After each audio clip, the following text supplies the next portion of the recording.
Salut à tous, alors aujourd'hui on va modifier un petit peu ce qu'on avait fait la dernière fois. En fait ce qu'on avait fait c'est qu'on trouvait tous les sous-ensembles d'un ensemble, mais sauf que là on avait une liste. Là cette fois-ci ce qu'on va faire c'est qu'on va faire une chaîne de caractères. Voilà, donc ça va être un petit peu différent. Alors en fait ce qu'on va faire c'est que là on va imaginer qu'on a une chaîne de caractères, donc on va appeler ça str, ok.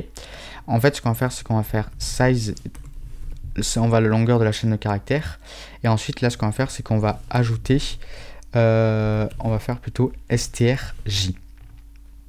Donc ça, qu'est-ce que ça va nous faire? Tout simplement, en fait, on va dire, ok, donc on va parcourir tout, on veut en fait tous les sous-ensembles de notre chaîne de caractères. Donc notre chaîne de caractères, on va dire que c'est un ensemble, hein, que du coup ça contient bien des caractères qui sont tous distincts. Et donc du coup on sait qu'il y a 2 puissance n sous-ensembles. Donc n ça représente le nombre d'ensembles, le nombre d'éléments de notre ensemble, donc le nombre de caractères de notre chaîne. Ensuite ce qu'on va faire c'est que on va représenter chaque sous-ensemble, donc chaque sous-chaîne par un masque, en fait, où ce masque ça va être un masque de bits. Et donc du coup ce qu'on va faire c'est que ce masque de bits, on va regarder en fait selon lequel c'est, si le bit vaut 0 ou 1. S'il vaut 1, ça veut dire qu'il représente du coup la valeur qui est associée à ce bit. Donc du coup cette association de valeur, comment ça se fait? Donc sinon on s'imagine en tant qu'humain, c'est que par exemple on a le sous-ensemble ABC, C on va dire que c'est associé au bit le plus à droite, vous voyez, sur un masque, voilà, donc 1, B c'est le bit qui est au milieu, vous voyez, et A c'est le bit qui est le plus à gauche, donc le plus significatif. Voilà, et donc du coup ce qu'on fait c'est que selon le masque où on est, en fait on va regarder lequel ou lesquels de bits sont activés, c'est-à-dire qui valent 1. Vous voyez, donc par exemple si on a celui-ci de bits, de masque activé, et ensuite on regarde du coup quand on itère, du coup par rapport quand on itère, ouais, grâce à on vérifie en fait si tous on itère à travers tous les éléments. Enfin, on itère, comment je pourrais dire? On itère, un petit peu compliqué à expliquer cette partie à chaque fois. On fait une itération en fait pour vérifier chaque élément de notre sous-ensemble s'il est activé ou pas. Donc du coup, ce qu'on fait, c'est que dès qu'on arrivera du coup à notre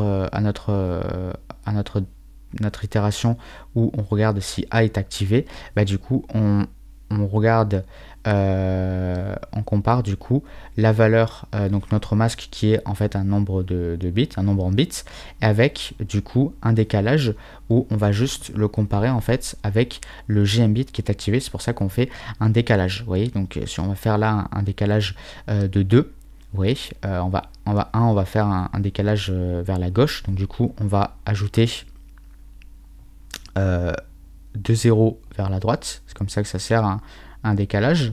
Hop, voilà, ça c'est mon 1. Et donc du coup on peut voir que là, bon, c'est normal, ça on s'en fiche un petit peu de tout ça, parce que c'est normal que ça ne renvoie que de 0 vu qu'on a fait un décalage, on met que de 0, parce qu'en fait on veut se concentrer que sur le JM bit, donc c'est à dire ici le deuxième bit. Donc du coup on regarde et on voit bien que du coup il est activé, vous voyez. Donc du coup là on va renvoyer 1 0 0, ça ressemble un peu à mes trucs, c'est chiant.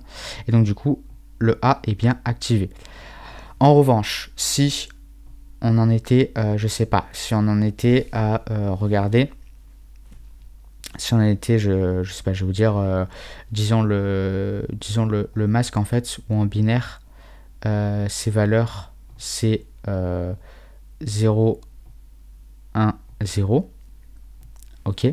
Là, ce masque qui est généré parce que en fait ce masque, donc i, va être automatiquement converti en binaire en fait avec l'opérateur ici. Ouais, donc là c'est un nombre, on est d'accord, hein, ça va être 0, 1, 2, 3, etc. jusqu'à 2 puissance n. Sauf que là, pour notre comparateur, il faut qu'il compare bit à bit. Donc du coup, il va le convertir en quelque sorte en bit. Donc on va dire, voilà, donc ça c'est 0, 1, 2. Donc ça c'est le troisième masque. Ok, le premier masque c'est celui qui contient 0, 0, 0, le deuxième c'est celui qui vaut 0, 0, 1, et le troisième c'est celui qui vaut 0, 1, 0. Parce qu'on fait l'itération 0, 1, 2, etc. Donc après quand on convertit 0, 1, bon 0 en binaire c'est 0, 1 en binaire c'est 1, et 2 en binaire c'est 1, 0. Sauf que nous, on veut que ça soit de longueur 3 pour pouvoir comparer en fait avec notre décalage qui est ici. Ok. Et donc du coup, ce qu'on fait, c'est que on a du coup une comparaison qui se fait bit par bit. Donc on regarde les bits ici, on compare. Donc si les deux valent 1, ben on met 1, sinon on met 0, donc là 0. Là on n'a qu'un seul bit, donc on met 0. Et là on met 0 parce qu'on n'a qu'un seul bit cette fois-ci. Donc du coup, ce masque en fait du coup ce bit du coup ce deuxième bit ne sera pas représenté dans ce masque. Voilà, bon je mets 0 mais en réalité on ne devrait rien mettre en fait tout simplement vu qu'il ne va rien ajouter du coup à notre sous-ensemble. Ah, et du coup c'est ce qu'on va faire, c'est que je vais modifier ça. Du coup on va faire un subset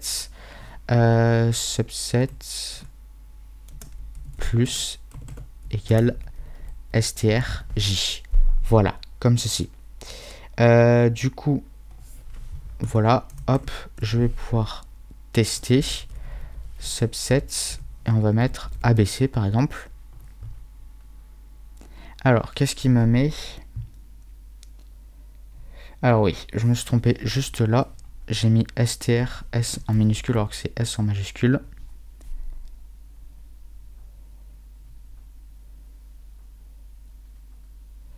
Et là, c'est à nouveau str. Enfin, s en majuscule. Et vous voyez que du coup, là, ça me génère bien tous les sous-ensembles. Donc, on a le mot vide, hein, ce qui est normal. Hein, c'est l'ensemble vide, en fait. Ensuite, on a A, on a B, on a C. Ensuite, on a AB, AC, BC et ABC. On n'a pas BA parce qu'en fait, c'est pareil. Faut pas oublier qu'un sous-ensemble, en fait, ça a des éléments uniques. Et l'ordre, en fait, n'importe pas. Voilà, donc AB c'est pareil que BA, et AC c'est pareil que CA, et BC c'est pareil que CB. Voilà, donc du coup c'était comme ça qu'il fallait faire pour pouvoir en fait trouver tous les sous-ensembles d'un ensemble qui est une chaîne de caractères, ou trouver tous les sous-ensembles, on va mettre même mieux, toutes les sous-chaînes d'une chaîne de caractères. Voilà. C'est comme ça qu'il fallait faire. Donc du coup, ce qu'on faisait, c'est que on sait que on considère notre chaîne de caractères comme un sous-ensemble. Donc il a 2 puissance n éléments, 2 puissance n sous-ensemble. N c'est le nombre d'éléments de notre chaîne, donc le nombre de caractères uniques. On suppose aussi, bien évidemment, pour notre cas ici, que notre chaîne de caractères ne contient que des caractères uniques, puisque c'est la définition d'un ensemble, ça contient que des éléments uniques. On itère, du coup, 2 puissance n fois, en fait, pour pouvoir en fait, regarder tous nos sous-ensembles, en fait, pour tous les générer. Et à chaque fois, ce qu'on va faire, c'est que on va créer pour chaque sous-ensemble un masque qui lui correspond.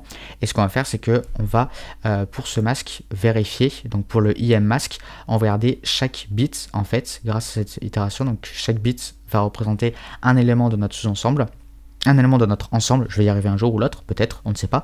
On va regarder du coup pour chaque bit, en fait, qui représente un élément de notre ensemble. Ça y est. Si du coup il est activé ou pas. Et s'il est activé, bah, du coup on ajoute le caractère qui est associé à notre ensemble.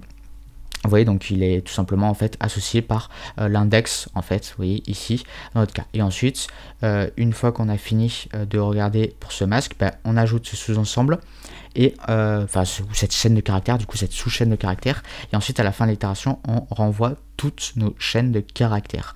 Voilà, donc j'en ai fini pour cet exemple avec trouver toutes les sous-chaînes d'une chaîne de caractères. J'espère que ça vous aura plu. Si vous voulez aller plus loin, n'oubliez pas que je propose des services de consulting et de coaching, vous appelez ça comme vous voulez, en one-to-one pour améliorer vos compétences en informatique, que vous soyez débutant ou intermédiaire, que vous soyez étudiant ou en reconversion professionnelle, ou bien je sais pas, que vous voulez juste apprendre comme ça parce que ça vous plaît. Voilà, en fait, il suffit juste de cliquer dans le premier lien dans la description. Voilà, donc moi sur ce, je vous dis portez-vous bien et à la prochaine. Salut!